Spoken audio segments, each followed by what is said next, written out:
Hi guys, I'm Paul the Motor Guy. Now, a common thing I hear when it comes to doing slow speed maneuvers is, I can't do it on my bike because it's too big. Well, in this video, I'm going to show you that size doesn't matter. So hang tight.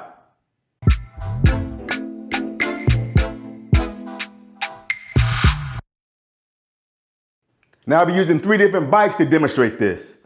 I will use my 2011 Kawasaki Concours, which weighs about 690 pounds, a 2013 Harley Road King, which weighs anywhere from 807 pounds to 828 pounds. And a friend of mine, who is also in the motor unit, will be using his 2017 Harley Road Glide, which weighs anywhere from about 841 pounds to 963 pounds. Now, when I asked him to help, I told him to do some U-turns and 360s like he normally does. I didn't tell him what the video was about because I didn't want to influence him in any way. Now, for the demos, we'll be doing U-turns and 360s using the same technique, which is being in the friction zone, having a power to the rear wheel whenever the motorcycle is leaned over.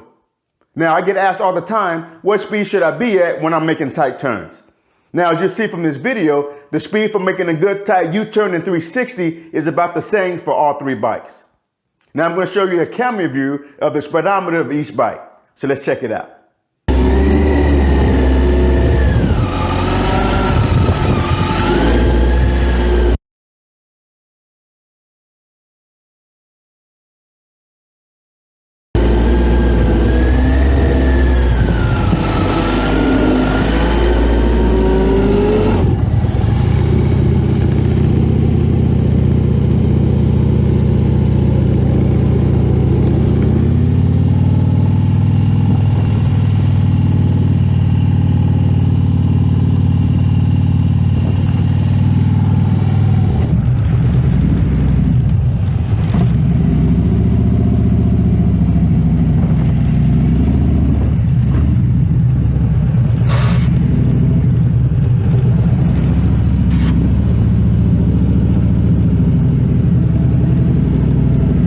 As you can see, the speed for each bike was pretty much the same, between 8 to 10 miles per hour, and not one of the bikes fell when doing the U-turns or 360s.